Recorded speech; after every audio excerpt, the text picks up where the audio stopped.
What's going on, guys? Seth and Chevy here. We just watched episode 12 of season 1 of Delicious in Dungeon. We're going to be going full spoilers ahead, so hopefully you've watched this episode. And we'll start the episode off with a real quick recap. This is a pretty straightforward episode, but a rewarding one. After fighting the dragon in the last episode, they found out that Fallon had been eaten and decomposed, and now she's just bones. This episode starts with them trying to figure out what to do with that, how they're going to go about bringing her back, if they're going to take her bones out of here, are they going to bring someone down here with enough meat, we found out lore-wise, to resurrect her. And we find out that Marcel actually knows how to do the dark arts, basically. But they need meat, so they decide to reconstruct Fallon and 2 wargs and use the dragon's meat to basically bring her back. After a sequence of Marcel doing her magic and blood magic, they end up basically bringing back Fallon, who is in shock because she was dead and now she's not. Luckily, obviously, in this dungeon, souls are still attached to the corpse, so she wasn't too far away, but she is back now. So they all share a reunion. We established that she doesn't really remember what happened to her when she got killed, but she still remembers everybody, so that gives us some insight. And she's hungry, so of course they're going to do what they do best and make food. While they're preparing for that, Fallon and Marcel take a bath, kind of reconnect a bit, talk about how Marcel is lacking mana. Fallon tries to give her some. Also, no, that didn't happen yet. There was one part where she had some things floating around, magic wise. It doesn't matter. We'll get into that in a bit. But yeah, so they end up making food. They make no, I'm skipping a big part. Senshi decides he's going to go cook out by the dragon, and just walking along real happy looking. And when they all ask where he's at, Fallon says he went out towards the dragon to cook. Laios at that moment realizes that basically a fuel line has been opened on the dragon and it's going to cause an explosion, so they all run after him. And right when they're yelling at him to stop, he uses a flint to ignite the dragon, blows up in a huge explosion, but Fallon is able to protect him with her magic instantly, which has everybody going like, that's kind of crazy that you're able to do that without having to do some kind of ritual or something like that. Yeah. And so Senshi didn't die, which is good, because I'd be upset if he died. I was like, if he dies like that, it'd be ridiculous. So yeah, they end up using the opening that's burning the fat in the dragon as an oven, and they make pizza, they make soup, they made something else. They use the scales as a grill. Yeah. So they got really creative the whole time. Chilchuk's getting really upset that they're just using all this, the tail for all of this, so it's a waste. They end up eating. They, of course, enjoy it. You can definitely tell Fallon is related to Laios, because when she finds out they've been eating monsters this whole journey, she gets really excited about it. She wants to know all about it. And, of course, Laios is very happy to just go into all the details. Didn't mention the sherbet, though, which I thought was a big loss, because that was one of the more interesting things they ate. And, while they talk about that, Laios ends up revealing that his sword has I forgot what they're called. Like a mollusk. Basically. Yeah. In it, because they had talked about eating living armor. And basically everybody's like, you lied to us about that, but don't do it again. He won't do it again, he says.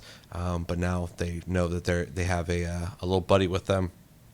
Funny scene with Marcel, or was it Fallon? Someone approached it, and it put Fallon. Fallon. She wanted to pet it. Went to pet it, and he put his little fists Little up, dukes up, which was hilarious. So that's all happening. They're all getting along. Everything's great. They're going to bed. Oh, yeah, 2 things. They're going to bed. Fallon, I keep wanting to say Marcel, because I'm not used to having Fallon in the party. Right. She sees a little girl in the house that they're staying in, but Laios doesn't, so I assume that is a ghost or something. Yeah, because in the flashback, She saw spirits, yeah. So that was interesting. And then also at one point she goes to say goodnight to Laios and sees that his leg was severed at one point, reconnected, but not reconnected that great. And she's able to heal that for him. He gets upset with her, saying that basically, not to make the same mistake she made before. Otherwise, this would have never even happened. She promises she won't make it, even though she doesn't remember. And then, yeah, they all go to bed, and then we leave the episode with a new person, some kind of stranger. I don't think we've seen them before. Checking out where the ritual took place and revealing that they're some kind of elf. Yeah, they look like a dark elf. Yeah, with cool eyes. And that's the end of the episode. So Fallon's back. New character is showing up. But with this show, I don't know if they're going to die next episode and then die again later. I don't know. But yeah, we got some resolution. And I'm really curious to see where things go from here. But thoughts on the episode? I thought it was a good end to the first core of the season, and I am looking, Definitely felt like it. Yeah. And they also kind of loosely gave us a plan of what the next adventure is, which is get out, but they can't go back to where they came. So I'm sure it's just another adventure ahead of us. So it was also expressed to you by Chilchuk that they haven't made money off this Right. adventure yet, so that's gonna definitely Factor. probably be a factor, and why they even came down here in the first place outside of the rescue mission, basically.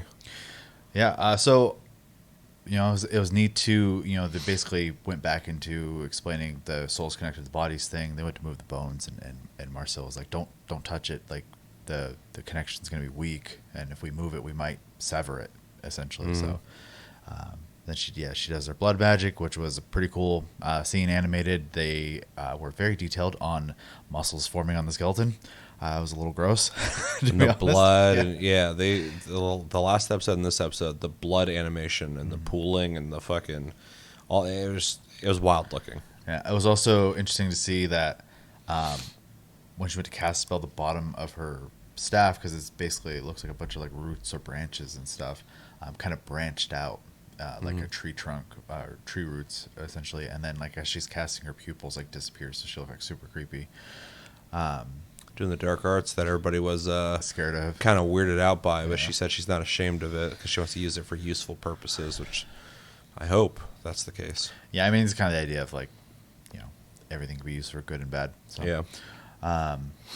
The reconnection with Fallon and the crew was nice to see. I also am glad to see, because in a lot of the flashbacks, because we saw mostly Fallon as a youth, she was like super shy and didn't talk a lot, and in this she felt like she had grown up and she knows these people and is comfortable enough to talk to them. So that felt really good, actually, because she didn't come off as just the shy girl. She also had more personality than I was expecting, because we saw flashbacks of when she was younger, but also we got that flashback when they're in the dungeon, and she just kind of came off as like this all-powerful healer with no personality. And it was a brief moment, but like that's all we have to go off of. Exactly. So as soon as she came back and kind of got back together mentally, it was nice because it felt like she was a part of the team. Like she knew everybody except for Senshi.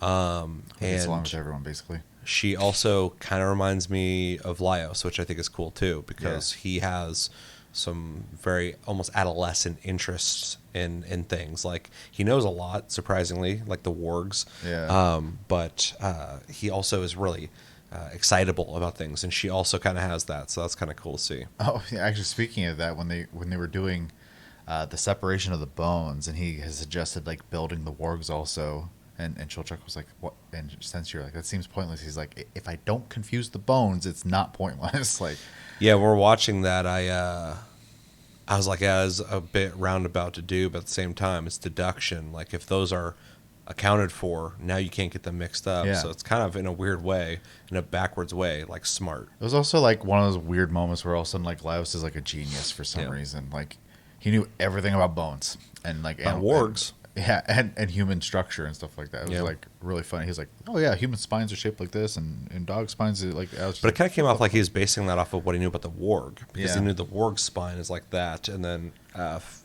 Marcel was actually bringing up certain things about the hand structure and the spine, so they kind of worked together, knowing what he knew and what she knew. So yeah, it was a fun moment.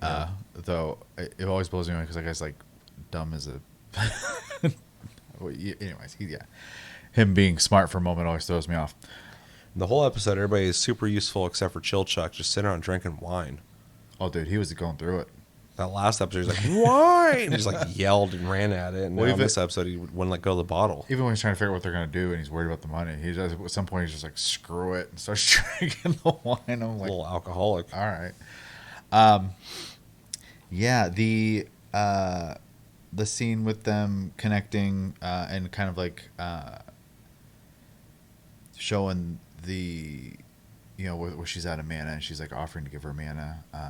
Was it like a neat little kind of starting point because it goes further in the episode as well. But it seems like Fallon's actually like very okay, and I suspect a lot of this has to do with because usually the resurrection spell's done with like farm animals, and they use a dragon, which is like a powerful creature, and I'm suspecting that has had an effect on her like ability to use magic at this point.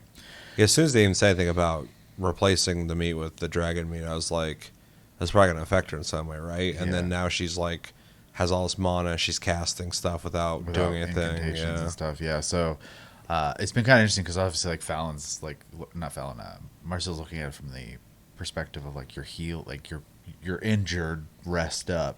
Mm-hmm. But yeah, it was kind of like you got like a little hint of it there, and then later with the defensive magic for Senshi, she just instantly protected him. So that's going to be kind of an interesting thing going forward as well, because not only is she a healer basically, but now she's probably buffed. So Yeah. and she was already skilled to begin with apparently. The cooking sequence was fun, though. As soon as the fat was just burning and there was a square hole and they started talking about cooking, I was like, they're going to use the hole as an oven. Like, I didn't expect a pizza oven, but an oven. And then the steaks and the quote unquote oxtail soup that they made. What else am I missing? Them finally, even though Chilchuck had figured it out, I think an episode or two ago about the sword. I think it was last episode.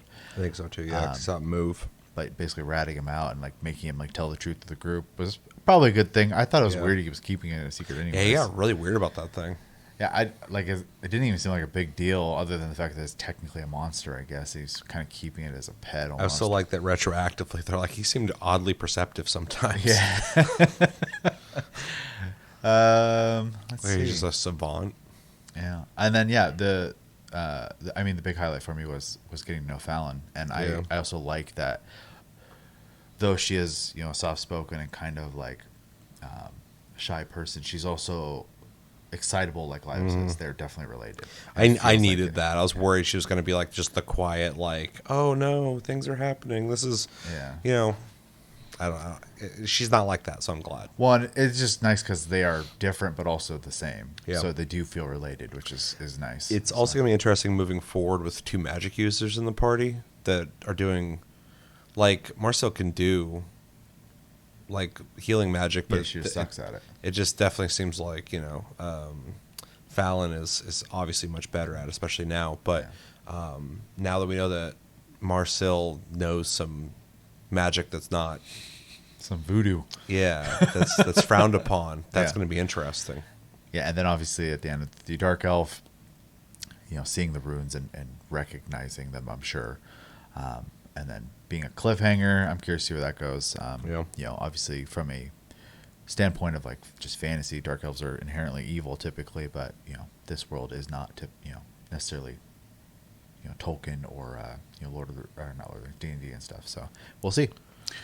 Yeah, I'm really excited to see where it goes because mission accomplished. They got Fallon, so like, where do we go from here? They're just gonna leave. Like, home. obviously, we need a new story arc, a new catalyst of something. Otherwise, we're just gonna be watching a show where they're leaving together, and it'll be fun to watch. But there's got to be some kind of major story arc that's gonna happen. So, and with that cliffhanger, leads me to believe something's gonna happen. So, overall, I really liked the episode. It felt like a proper conclusion to the arc that we were watching. The journey felt worth it. I'm happy to say Fallon already seems like an interesting character, which I was worried about because the flashbacks just didn't sell her in a way that meant anything to me other than she's important to Laios and Marcel. So yeah, that's good because the rest of the characters I really like too. So Even though last was a slow burn. Yeah, no, he definitely was a slow burn early on. We were already 2 or 3 episodes into the show. We were adapting to some of the characters. Senshi was easy, but and Chilchuk wasn't really explored too much. Marcel took me a little bit too because I was like, so she's just the person who doesn't want to do anything, and they all want to do it. But she's way more interesting now. I actually really like all the characters now. But Laios took forever because for most of the show he's just kind of dumb and he wants to eat monsters. That slowly grew on me, but there's things that have happened now that have kind of add some depth to his character. And I think having his sister back will add even more to his character. Because as we're getting a lot of those flashbacks, things started making a little more sense. So yeah, I was worried that she might not be as endearing as the rest of the characters. She's already interesting, so that's good. But you know, it makes sense because whoever wrote this wrote those characters. So yeah, so the episode was really good though. The bringing her back was really cool. The way they did that, a lot of really interesting lore kind of given to us, like a lot of the show does, where as the story's progressing, we just get all these little tidbits of how the world works without spending too much time explaining it. They do a very good job at that because I don't know how resurrection works in the show, and now I do. And we didn't have a whole thing about it, so that's cool. Fallon coming back was cool. I like that we got some downtime after an episode where there's like a lot of drama and Fight the Dragon, where people are being humorous, people are hanging out. We had a little bit of time finding a little bit out about Fallon, which I think is important. Obviously it worked well because I just talked about how I think she's already interesting. The thing with Senshi blowing up was wild. It was a good reveal for Fallon's abilities, but also scary that if she wasn't there, Senshi might have blown himself up. Yeah, the game over. Yeah, that seems like a wild way to die, but it's the way he probably would have wanted to go out. And yeah, I don't really have a whole lot more to say on the episode outside of what we already discussed.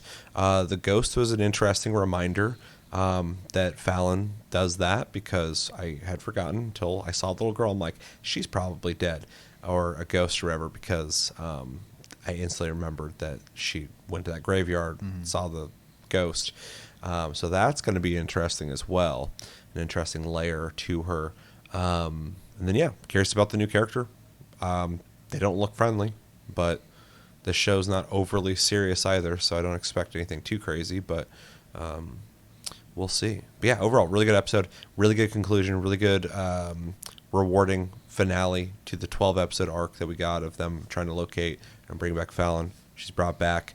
Really interested to see where the story goes from here. So yeah, can't wait to see the next episode. Happy that there's more episodes coming, because I've been enjoying the show, so I'd be watching it regardless of if we were doing reviews or not. So I'm actually pretty happy it's a full season, because a lot of shows will do cores these days. So if they ended it here, I'd be like, that was good. Yeah, wait till the next season. It would have worked. Yeah, it worked. Like, but it's going to continue. So I'm like, cool. Like I'll keep watching. Definitely. You got me hooked. So yeah. Anything else? It was a good season for fantasy. That's all I'll say. So. Yeah, I still got to watch that Freerun show. But on that, we are going to watch Solo Leveling, so catch our review of that here soon. And the next season, we're going to start watching Demon Slayer, right? Yeah, though it's a short season, so it'll be like halfway through the anime season that it starts airing. Okay, so we will be watching that. As you guys know, if you've been following the channel, we've been watching all the Demon Slayer episodes, and there's something else we were going to check out. You always say it. Kaiju number 8. Yeah. I think because it's a new anime, so. Yeah, there's something else, too, I saw recently that looked kind of cool. Dan or something like that? Oh, I think it's a movie. Oh, I think that's fall season. Yeah. Fall? Okay. Yeah. That does look interesting. I have heard about it, but then I saw a thing today on X, and I was like, that does. It's about like a boy that doesn't believe in ghosts but believes in aliens, and then the girl believes in ghosts but not aliens or something like that. And I was like, and then it has a bunch of supernatural shit. Yeah, I'm like, that's interesting. So in the future, maybe we'll look into that, because I literally just found out about it, and I was like, oh, that's cool. So anyway, yeah, I'll stay tuned for that stuff. And if an interesting movie comes out or something, I'll be sure to recommend it. But if there's also something coming out that you guys want us to see, yep, give us recommendations. I do plan on, if we get some downtime, finishing Tengoku. or Heavenly Delusion. Heavenly Delusion, because we watched like half of that and then we stopped. And it So- got voted as best anime of the year on a couple websites. So Well, I was really liking it. I just schedule's been busy, and this is not the priority channel for me. So, Yeah. but I do enjoy doing it, so that's why we do it. But eventually we will finish it, and we'll do a full season review. I also need to do season reviews for second season of Attack on Titan. I watched that a while ago, and I already started 3, so. We'll get there. We'll get there when we get there. But yeah, let us know in the comments what you guys think of this episode. What do you think about where things are going? What do you think about Fallon? What do you think about the events that happened? What were some of the standout moments? And where do you think things are going to go from here? Unless you know, please do not spoil it for us, because I want to go in blind. But yeah, thanks for watching, guys. I've been Seth, this has been Chevy, and we will talk to you guys later.